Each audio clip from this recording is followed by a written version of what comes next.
संविधान की व्यवस्था और सुप्रीम कोर्ट ने जो 1992 में जो अपना फैसला सुनाया था इंदिरा साहनी के केस में, उसके बाद कई राज्यों ने, जिसमें महाराष्ट्र है, राजस्थान है, इन लोगों ने 50% से ज़्यादा आरक्षण देने का प्रयास किया।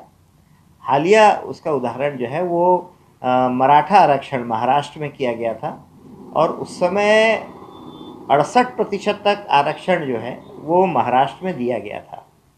लेकिन सर्वोच्च न्यायालय ने 2021 के मई महीने में उसको खारिज किया और एक बार पुनः स्थापित किया कि किसी भी राज्य में 50% से ज़्यादा का आरक्षण किसी स्थिति में लागू नहीं किया जा सकता।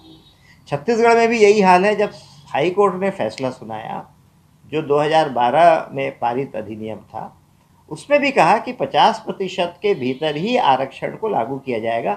आप अनुपात में ऊंच नीच कर सकते हो, अनुसूचित जाति को ज़्यादा कर सकते हो, पिछड़े वर्ग को ज़्यादा कर सकते हो, किसी को कम कर सकते हो, लेकिन ये 50% से ज़्यादा नहीं हो सकता।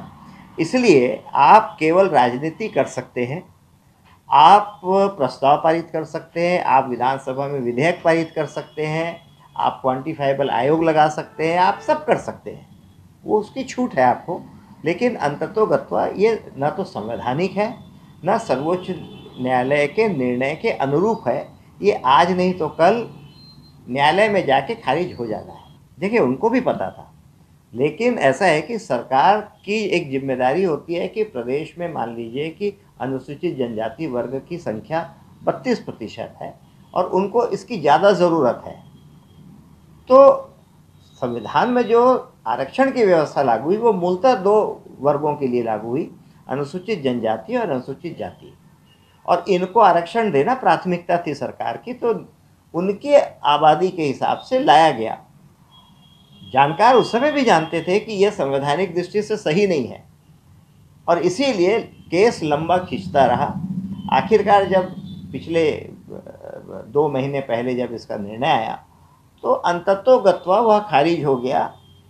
मैंने कहा ना कि जो भी सरकारें इस पर, अब जैसे झारखंड ने उसको 77% कर दिया है, आप कुछ भी कर लीजिए, तमिलनाडु का उदाहरण देकर आप कुछ नहीं कर सकते। तमिलनाडु एक बहुत ही अपवाद स्वरूप है, वहाँ का जो आरक्षण है वो स्वतंत्रता के पूर्व से चला आ रहा है, इसलिए भारत के संविधान लागू होने के बाद उसका प्रभाव नहीं पड़ा। वो 69% आरक्षण तब से है, आप उसको छोड़ दीजिए।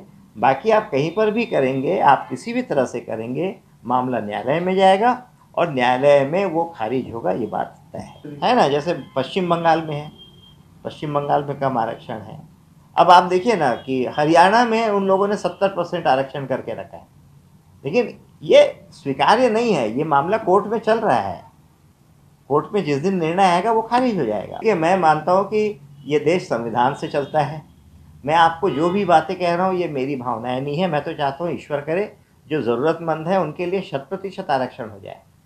लेकिन चूँकि मैं संविधान का जानकार हूँ तो मैं जानता हूँ कि संविधान में 50% से ज़्यादा आरक्षण रखने का कोई प्रावधान नहीं है। आप अध्यादेश ले आइए, आप कानून बना लीजिए, आप घूम फिर कर क्या करेंगे, केंद्र सरकार के सिर पर आप ठिकरा फोड़ेंगे। आप कहेंगे कि भाई अनुसूची 9 के तहत इसको रख दिया जाए, जिसके तहत किसी भी कोर्ट ऑफ लॉ उस पर सुनवाई नहीं कर सकती, वो कोर्ट को स्वीकार्य होता है। लेकिन आपको ये भी बता दूं कि आज से लगभग 8 साल पहले सर्वोच्च न्यायालय की एक 5 सदस्यीय खंडपीठ ने ये भी निर्णय दिया है कि अब अनुसूची 9 भी न्यायालय के पुनर्विलोकन से बाहर नहीं है, यानी न्यायालय उस पर भी हस्तक्षेप कर सकती है। तो इसलिए तमिलनाडु के फैसले के आधार पर आप जो भी ये सारी बातें कह रहे हैं वो केवल बातें हैं, राजनीति है, लोगों को भरमाने का तरीका हो सकता है। संवैधानिक दृष्टि से वो सही नहीं है। कोर्ट ऑफ लॉ में आज नहीं तो कल उसे खारिज हो जाना है।